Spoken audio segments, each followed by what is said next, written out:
ಜೊತೆಯಲ್ಲಿ ನ್ಯೂಸ್ನಲ್ಲಿ ಜಾಹೀರಾತು ನೀಡಲು ಈ ನಂಬರ್ಗೆ ಸಂಪರ್ಕಿಸಿ. ನಮಸ್ಕಾರ, ಜೊತೆಯಲ್ಲಿ ನ್ಯೂಸ್ ಸುದ್ದಿಗಳಿಗೆ ಸ್ವಾಗತ. ಬಿಡದಿ ಟೌನ್ಶಿಪ್ ವಿಚಾರದಲ್ಲಿ ನಮ್ಮ ಹೋರಾಟ ಜನತೆಗೋಸ್ಕರ. ರೈತ ಪರವಾಗಿ ಹಾಗೂ ನನ್ನ ವಿರುದ್ಧ ಪೋಸ್ಟರ್ ಅಂಟಿಸಿ ಸುಳ್ಳು ಪ್ರಚಾರ ಮಾಡುವುದಕ್ಕೆ ಎದುರುವ ಜಗ್ಗುವ ಪ್ರಶ್ನೆ ಇಲ್ಲ ಎಂದು ಕೇಂದ್ರ ಸಚಿವ ಎಚ್.ಡಿ. ಕುಮಾರಸ್ವಾಮಿ ತಿಳಿಸಿದ್ದಾರೆ. ಬಿಡದಿಯಲ್ಲಿ ಎಚ್.ಡಿ. ಕುಮಾರಸ್ವಾಮಿ ಮತ್ತು ಅವರ ಕುಟುಂಬದ ವಿರುದ್ಧ ಪೋಸ್ಟರ್ ಅಂಟಿಸಿರುವ ವಿಚಾರಕ್ಕೆ ಸಂಬಂಧಿಸಿದಂತೆ ಬೆಂಗಳೂರಿನಲ್ಲಿ ಸುದ್ದಿಗಾರರ ಜೊತೆ ಮಾತನಾಡಿದ ಅವರು, ರಾಜ್ಯದ ಸಿಎಂ ಆದ ಮೇಲಾದ್ರೂ ಸಿಎಂ ಕುರ್ಚಿಗೆ ಗೌರವ ಬೇಡವಾ? ಪೋಸ್ಟರ್ ಹಾಕಿಕೊಂಡು ಅಪಪ್ರಚಾರ ಮಾಡ್ತಾ ಇದ್ದಾರೆ ಎಂದು ಕಿಡಿಕಾರಿದರು. ಈ ರಾಜ್ಯದ ಮುಖ್ಯಮಂತ್ರಿಗಳಾದ ಮೇಲಾದರೂ ಇದೆಂತ ಬ್ಲೂ ಫಿಲಮ್ ಮಾಡಿಸೋದು, ಪೋಸ್ಟ್ ಅಂಟಿಸೋದು ಇದೆಲ್ಲ ಬಿಡ್ತಾರೆ ಅದನ್ನು ಅಂತ ಅನ್ಕೊಂಡಿದ್ದೆ. ಆ ಕೈಯಲ್ಲಿ ಇನ್ನೂ ಹೋಗಿಲ್ಲ. ಅದೆಲ್ಲ ಪೋಸ್ಟ್ ಅಂಟಿಸ್ಬಿಟ್ಟು ಪ್ರಚಾರ ಮಾಡೋ ಅಂಥದ್ದ?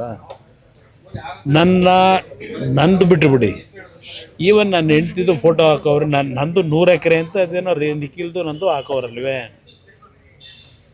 46 ಎಕರೆ 40 ವರ್ಷದ ಹಿಂದೆ ಕಷ್ಟಪಟ್ಟು ಸಂಪಾದನೆ ಮಾಡಿರೋ ಜಮೀನು. ಅದು ಬಿಟ್ಟು ನನ್ನ ಹೆಸರಲ್ಲಿ ಇನ್ಯಾವ ಜಮೀನಿದೆ? 100 ಎಕರೆ ಅಂತೇನು ಹಾಕೊಂಡವ್ರಲ್ಲ ಪೋಸ್ಟ್ರಲ್ಲಿ. ಇನ್ನು ನೀತಾ ಮೇಡಮ್ ಅವ್ರದ್ದು 36-37 ಎಕರೆ ತಗೊಂಡವ್ರೆ, ಖರೀದಿ ಮಾಡಿರೋದು.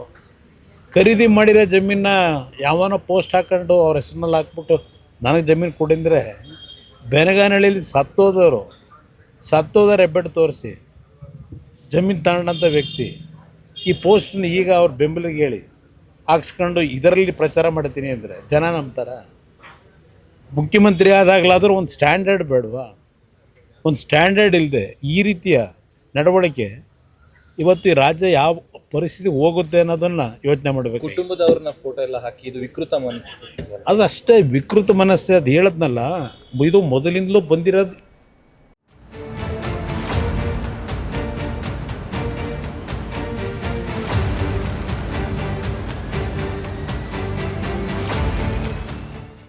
ಇನ್ನಷ್ಟು ಉಪಯುಕ್ತ ಮಾಹಿತಿಗಾಗಿ ನಮ್ಮ ಜೊತೆಯಲ್ಲಿ ನ್ಯೂಸ್ ಯೂಟ್ಯೂಬ್ ಚಾನೆಲ್ ಅನ್ನು ಸಬ್ಸ್ಕ್ರೈಬ್ ಮಾಡಿ, ಬೆಲ್ ಐಕಾನ್ ಅನ್ನು ಕ್ಲಿಕ್ ಮಾಡಿ. ನಿಮ್ಮ ಅನಿಸಿಕೆಗಳನ್ನು ಕಮೆಂಟ್ ಮೂಲಕ ತಿಳಿಸಿ.